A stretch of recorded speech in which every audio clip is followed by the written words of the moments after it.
C'est officiel, le Barça met fin au feuilleton Neymar par l'intermédiaire de Carles Rexach, qui est donc le conseiller du président du Barça, Bartomeu. Il a déclaré dans la presse catalane que le retour de Neymar au Barça est impossible pour plusieurs raisons, structurelles, économiques et politiques. On en parle d'ailleurs aujourd'hui dans cette vidéo. Vous le savez déjà, le coronavirus a fortement impacté l'économie sur tous les clubs dans leur ensemble, notamment aussi en termes de marché des transferts pour acheter et pour vendre. Autant le prix des joueurs va être beaucoup moins élevé pour les vendre, va être aussi beaucoup moins élevé pour les acheter. Les salaires aussi vont être renégociés à la baisse. La plupart des clubs notamment ont négocié avec leurs équipes une forte baisse des salaires pour entrer dans leur compte et forcément aussi pour payer tout le monde. On a aussi des baisses de revenus avec les sponsoring parce que tous les contrats ont été renégociés, les droits TV qui ne sont pas versés parce que les matchs ne sont pas diffusés, les revenus liés aux coupes nationales et coupes d'Europe ne sont pas versés parce que forcément les matchs sont pas joués. On a aussi pas de billetterie parce que tous les matchs sont à huis clos et donc sans spectateurs jusqu'à au moins 2021. Pas de vente de goodies, pas de vente de maillots, pas de communication, pas d'événements, pas de marketing, pas de publicité, ni placement de produits. Il y a du coup quasiment plus aucun moyen pour les clubs actuellement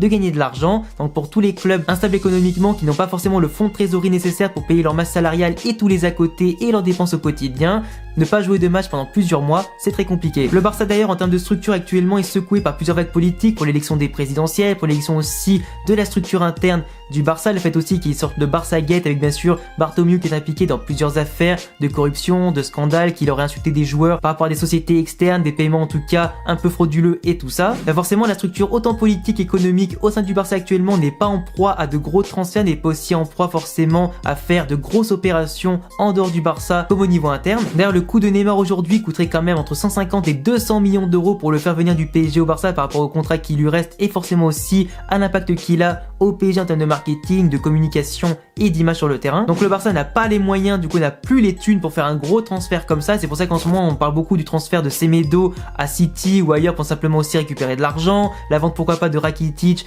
et de Vidal, la vente aussi de certains joueurs comme Dembélé notamment et de Coutinho pour récupérer de l'argent. Sauf qu'il y a aussi la grosse masse salariale du Barça à gérer, c'est pour ça aussi qu'ils veulent liquider un maximum de joueurs, vendre aussi les prêtés pour éviter de les payer. Et tout ça, le Barça d'ailleurs a l'une des plus grosses masses salariales, aussi l'un des clubs les plus endettés d'Europe. C'est donc compliqué à gérer. En plus de ça, t'as le fair play financier qui leur tombe un petit peu sous le nez, la fédération espagnole qui veut contrôler les comptes du Barça, qui a reçu quelques aides aussi en général pour rentabiliser notamment le fait qu'ils ont baissé les salaires et tout ça. Du coup, le budget du Barça en ce moment est très contrôlé par rapport aux affaires de fraude, les transferts, etc. Donc forcément payer un joueur 150 millions ou plus c'est pas possible, payer un salaire comme celui de Neymar qui est au-dessus de 30, 40 ou 50 millions d'euros bruts c'est pas possible, même si lui-même il était prêt de base à diminuer son salaire par 2 ou par 3, ça reste quand même beaucoup plus élevé que la plupart du Barça qui forcément ne serait pas content. Du coup le Barça à force du coup de ne pas avoir de revenus, de s'endetter, d'avoir pas mal de problèmes politiques avec les différentes instances, le gouvernement aussi en interne, ça provoque forcément de l'instabilité pour créer de grosses opérations et aussi en termes de liquidité forcément ils n'ont pas les moyens. On a aussi les opérations du fait qu'ils veulent avoir un quatrième défenseur central parce que n'avoir que Titi, l'anglais et Piqué c'est très compliqué à gérer sur toute une saison. On a clairement vu que quand t'avais des blessés c'était compliqué, que quand tu joues tous les 3 jours forcément la fatigue est plutôt inquiétante. En plus de ça le Barça physiquement cette année a subi pas mal de problèmes à ce niveau là. Le fait aussi qu'ils aient prêté Todibo et qu'ils ne comptent pas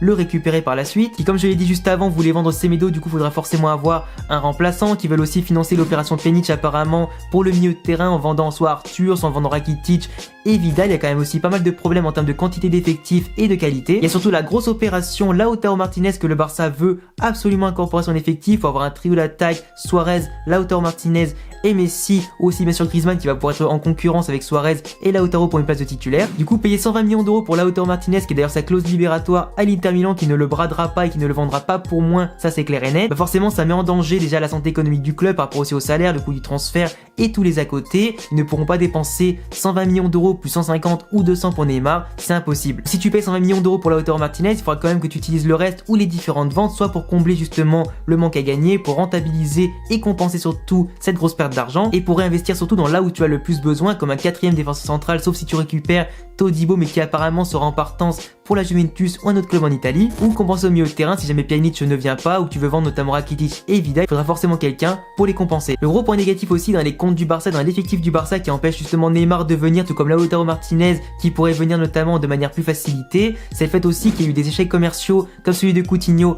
et de Dembélé qui ont coûté tous les deux plus de 100 millions d'euros, dont on a aujourd'hui personne ne veut à cause du mercato, le fait aussi qu'il soit blessé, qu'il soit pas non plus performant sur le terrain. Forcément, aucun gros club aujourd'hui n'a les liquidités pour se les offrir, ni forcément l'envie de dépenser beaucoup pour des joueurs pas forcément confirmés qu'ils ne seront pas rentables ni intéressants sur le terrain ou souvent blessés. Du coup, on peut dire que c'est un peu à cause de Dembélé et de Coutinho et aussi au fait que Arthur ne veut pas partir du Barça et que certains joueurs ne veulent pas partir, que forcément le Barça aujourd'hui manque de liquidité, sont surchargés en termes de salaire, sont surchargés en termes d'effectifs, en quantité et en qualité, et forcément aussi ça impacte tout économiquement. Du coup, Neymar, prix de transfert, salaire à prendre en charge, le fait aussi qu'il y ait trop de salaire à prendre en charge aussi, que personne ne veut les joueurs du Barça parce qu'ils sont trop chers, qu'on peut pas s'en débarrasser, qu'on peut pas tous les accumuler, qu'il n'y a pas l'espace salarial ni en termes de liquidité, même si Messi peut faire tous les pieds et des mains qu'il veut, mais si tout l'effectif du Barça le réclame, et pour pas mettre en danger le club, c'est impossible. Après forcément, le transfert de Neymar en termes sportifs, ce serait vraiment un truc de fou, mais il est clair que si jamais Neymar vient aujourd'hui dans la structure économique du Barça, on peut être très certain que le Barça à long terme, et encore plus quand Messi prendra sa retraite, ils vont s'effondrer parce qu'ils auront plus les moyens